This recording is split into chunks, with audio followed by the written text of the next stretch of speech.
2024 সালের বর্ষসেরা দেশ হিসেবে বাংলাদেশের নাম ঘোষণা করেছে আন্তর্জাতিক গণমাধ্যম দ্য ইকোনমিস্ট। এতে গত 12 মাসে যেই দেশ সবচেয়ে বেশি উন্নতি করেছে সেই দেশকে সেরা হিসেবে বিবেচনা করা হয়।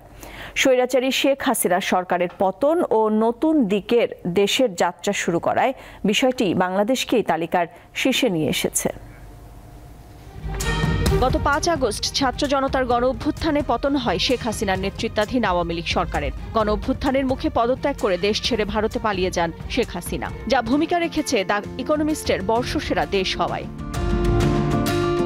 আন্তর্জাতিক গণমাধ্যমটি জানায়, সেরা ধনী, সবচেয়ে সুখী বা নৈতিকভাবে শ্রেষ্ঠ স্থানের অধিকারী এমন সব বিবেচনায় নয়, বরং গত 12 মাসে সবচেয়ে বেশি উন্নতি করেছে সেই বিচারে সেরা দেশ নির্বাচন করা হয়। প্রতিবেদনে বলা হয়, বাংলাদেশের সাবেক প্রধানমন্ত্রী শেখ হাসিনা তার শাসনামলে অর্থনৈতিক প্রবৃদ্ধি নিশ্চিত করলেও ধীরে ধীরে দমনমূলক হয়ে ওঠেন। তার আমলে ভোট কারচুপি, বিরোধীদের কারাগারে পাঠানো ও বিক্ষোভকারীদের উপর নিরাপত্তা বাহিনীর গুলি চালানোর ঘটনাও ঘটেছে। বাংলাদেশের ক্ষমতা পরিবর্তনের সময় সহিংসতার পুরনো ইতিহাস রয়েছে উল্লেখ করে প্রতিবেদনে বলা হয়, প্রধান বিরোধী দল বিএনপিও দুর্নীতিগ্রস্ত। এছাড়া ধর্মীয় উগ্রপন্থীদের উত্থানের হুমকি রয়েছে। এত কিছুর পরও পরিবর্তন নিয়ে আশা প্রকাশ করেছে ইকোনমিস্ট। তবে এখন পর্যন্ত অন্তর্বর্তীকালীন পরিবর্তন আশাব্যঞ্জক বলে মন্তব্য করেছে সংবাদ মাধ্যমটি। শান্তিতে নোবেল বিজয়ী অধ্যাপক মোহাম্মদ ইউনূসের নেতৃত্বে একটি অন্তর্বর্তী সরকার গঠিত হয়েছে। এটি ছাত্র, সেনাবাহিনী, ব্যবসায়ী ও নাগরিক সমাজের সমর্থন পেয়েছে।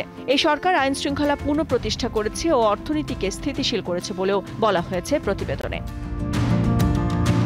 সেরা দেশ বাছাইয়ের ক্ষেত্রে দ্য ইকোনমিস্টের সংবাদদাতাদের মধ্যে জোরালো বিতর্ক হয় বলে উল্লেখ করা হয় প্রতিবেদনে। পরে বর্ষসেরা দেশ নির্বাচিত হয় বাংলাদেশ আর রানার আপ সিরিয়া।